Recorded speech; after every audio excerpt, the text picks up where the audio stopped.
منتظر رہنا اور کام کرنا۔ اگرچہ ہمیں مسیح کی واپسی کے لیے ہمیشہ تیار رہنا چاہیے، ہمیں اس دنیا میں گواہ بننے پر توجہ مرکوز کرنی ہے۔ میں ہوں راشد یونس۔ لوکا نے جب اعمال کی کتاب لکھی، دراصل اس خط کے شروع سے اس اصول پر توجہ مرکوز کی تھی۔ اب میں آپ کو اس حقیقت کے لحاظ سے ایک چھوٹا سا پس منظر دینا چاہتا ہوں کہ ہم اسے اکثر اعمال کی کتاب کہتے ہیں، لیکن یہ واقعی ایک نفیس خط ہے، اور یہ لفظی طور پر پہلے خط کی پیروی کرتا ہے جو لوکا نے تھیوفلس کو لکھا تھا، اور یہی انجیل ہے جسے ہم لوکا کی انجیل کہتے ہیں۔ اور اس طرح لوکا اس پہلے خط کا حوالہ دینے جا رہا ہے۔ جب وہ یہاں اعمال کی کتاب کا تعارف شروع کرتا ہے تو آئیے اس پر ایک نظر ڈالتے ہیں کہ اس نے کیا کہا۔ میں اسے لوکا کا تعارف کہتا ہوں، جو کہ شروع ہوتا ہے بالکل شروع میں، اعمال پہلے باب کی پہلی آیت میں۔ اور یاد رکھیں کہ جب نئے عہد نامے میں یہ دستاویز پہلی بار لکھی گئیں تو کوئی آیات نہیں تھیں۔ شکر ہے کہ آج ہمارے پاس آیات کے حوالہ جات ہیں تاکہ ہم تجزیہ کر سکیں اور ایک ساتھ مل کر یہ جان سکیں کہ جب ہم ان کو ایک ساتھ پڑھ رہے ہیں تو ہم کہاں ہیں۔ تو یہاں ہمارے پاس آیت نمبر 1 ہے۔ لوکا کہتا ہے، اے تھیوفلس، میں نے پہلا رسالہ، اور تھیوفلس شاید رومی حکومت میں ایک اعلیٰ عہدے پر تھا۔ اب یہاں وہ اسے بیانیہ کہتا ہے، لیکن یہ واقعی ایک نفیس خط تھا۔ لیکن یہ خط جو اس نے لکھا تھا، جسے ہم لوکا کی انجیل کہتے ہیں، ایک داستان تھی۔ اور وہ کہتا ہے، اے تھیوفلس، میں نے پہلا رسالہ ان سب باتوں کے بیان میں تصنیف کیا جو یسوع شروع میں کرتا اور سکھاتا رہا، اس دن تک جس میں وہ ان رسولوں کو جنہیں اس نے چنا تھا روح القدس کے وسیلے سے حکم دے کر اوپر اٹھایا گیا۔ یہ واقعی اس جوہر میں لوکا کی انجیل کا خلاصہ کرتا ہے۔ یہ داستان جو تھیوفلس کو موصول ہوئی تھی، اب لوکا نے یہ خطوط کب لکھے؟ خیر، اگر آپ تاریخ کو دیکھیں تو وہ تاریخ جس کے بارے میں ہمارے خیال میں انجیل لکھی گئی تھی، لوکا کی انجیل، اور اعمال کی کتاب لکھی گئی، یہ نفیس خطوط۔ آپ دیکھیں گے کہ تاریخیں اس وقت سے بہت منفرد ہیں۔ جب پولس رسول روم میں قیدی تھا، ایک رومی سپاہی کے ساتھ بندھا ہوا، وہ وہاں 2 سال رہا، اور ہم اسے اعمال کی کتاب کے آخر میں دیکھتے ہیں۔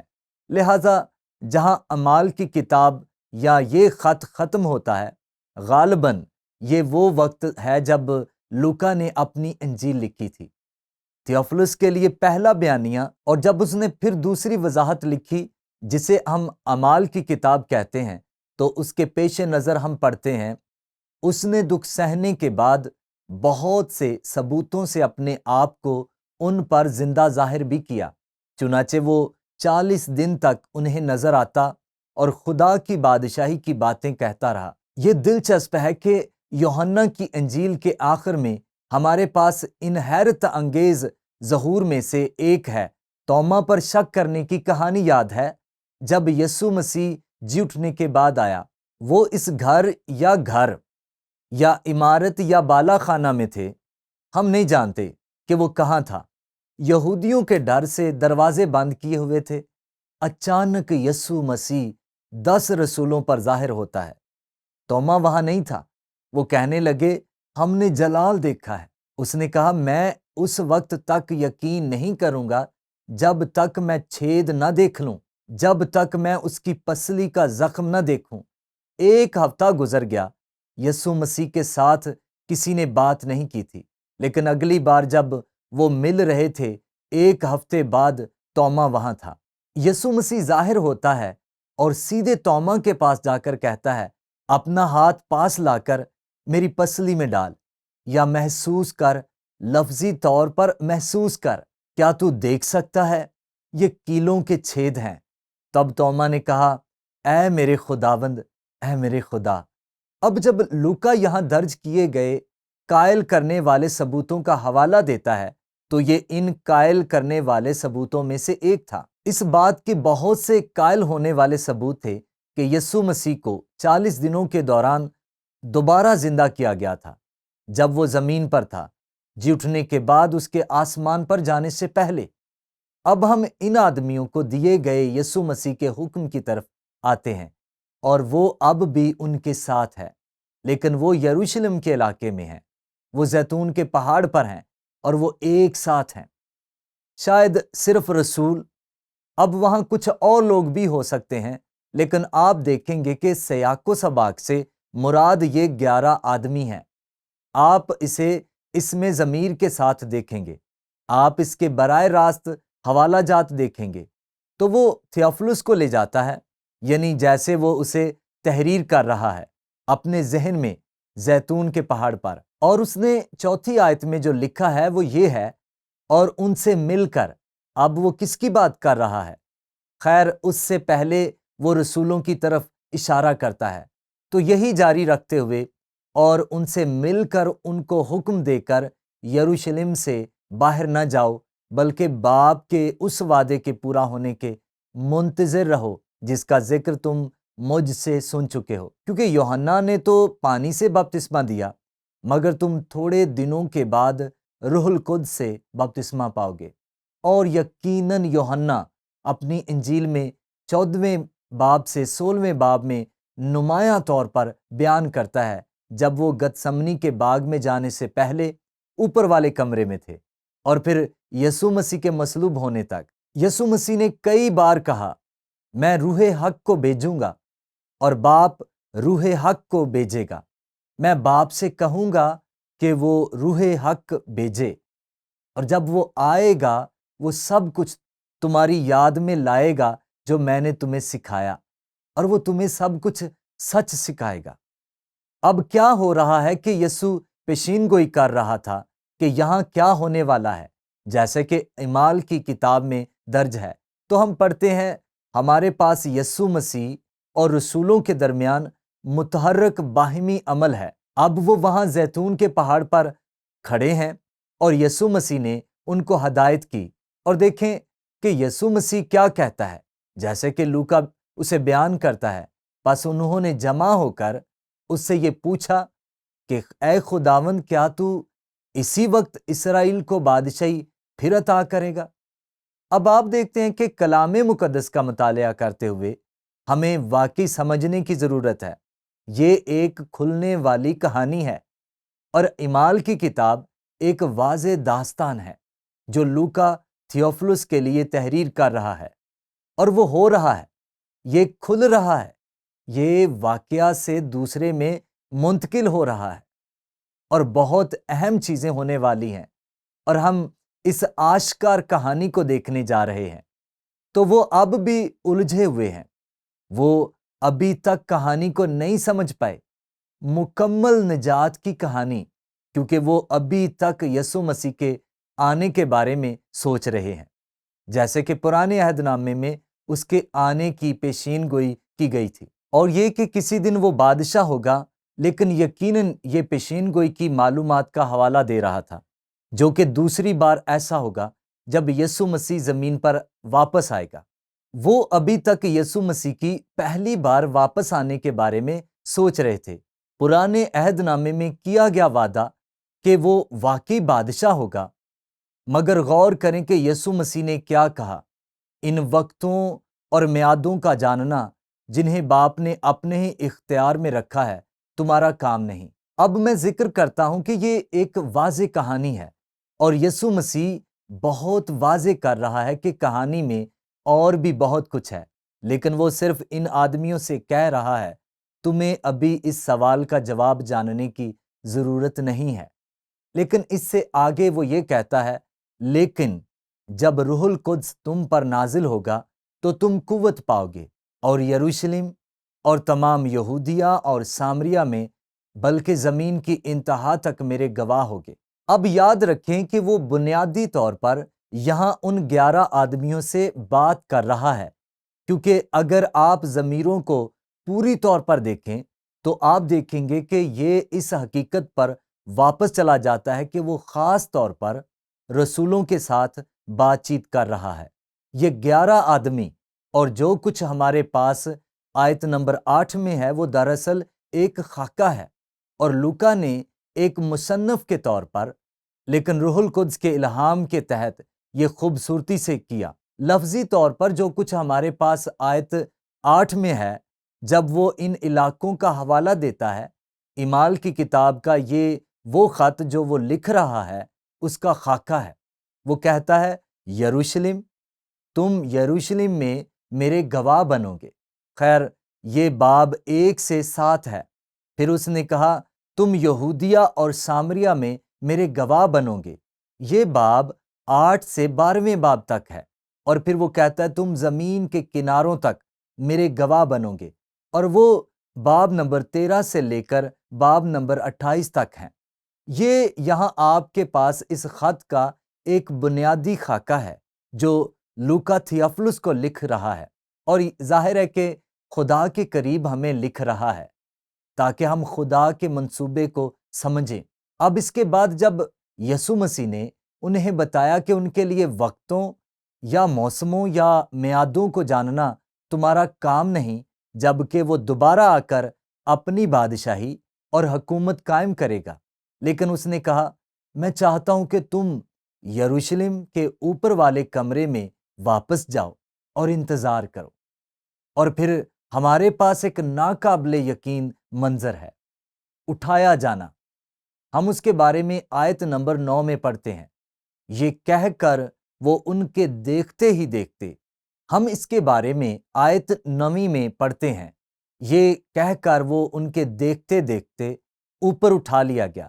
اور یہ حیرت انگیز ہے کہ اگر آپ اٹھائے جانے کے تصور کو دیکھیں تو یسوع مسیح اچانک غائب نہیں ہوا تھا، انہوں نے اسے اٹھائے جاتے دیکھا، اور آخر کار وہ بادلوں میں غائب ہو جائے گا، لیکن وہ اٹھایا گیا ان کے دیکھتے دیکھتے۔ وہ ان کے دیکھتے دیکھتے اوپر اٹھا لیا گیا، اور بدلی نے اسے ان کی نظروں سے چھپا لیا۔ اور اس کے جاتے وقت جب وہ آسمان کی طرف غور سے دیکھ رہے تھے تو دیکھو 2 مرد سفید پوشاک پہنے ان کے پاس آ کھڑے ہوئے، ظاہر ہے فرشتے ہیں، اور کہنے لگے اے گلیلی مردو۔ اب ہم کیسے جانیں کہ یہ بنیادی طور پر رسول ہیں؟ کیونکہ وہ سب گلیل کے آدمی تھے، وہ یروشلم سے نہیں تھے، وہ یہودیہ سے نہیں تھے، وہ یقیناً سامریہ سے نہیں تھے، کیونکہ وہ سامری نہیں تھے۔ تمام رسول گلیل سے تھے، اور اس طرح یہاں 2 سفید پوشاک آدمی ان سے مخاطب ہوئے، اے گلیلی مردوں، تم کیوں کھڑے آسمان کی طرف دیکھتے ہو؟ یہی یسوع جو تمہارے پاس سے آسمان پر اٹھایا گیا، اسی طرح پھر آئے گا جس طرح تم نے اسے آسمان پر جاتے دیکھا ہے۔ اور ویسے میں سمجھتا ہوں کہ یہاں ایک مطلب ہے کہ یسوع مسیح اچانک غائب نہیں ہوا تھا، وہ اٹھایا گیا، انہوں نے اسے دیکھا، لیکن سفید پوشاک والے فرشتوں نے کہا جس طرح وہ اوپر اٹھایا گیا ہے وہ اسی طرح واپس آنے والا ہے۔ وہ صرف اچانک ظاہر نہیں ہوگا، وہ آسمان سے اترے گا، اور ہم صحیفوں سے جانتے ہیں کہ جب وہ دوسری بار بادشاہ بننے کے لیے آئے گا تو ہر آنکھ اسے دیکھے گی۔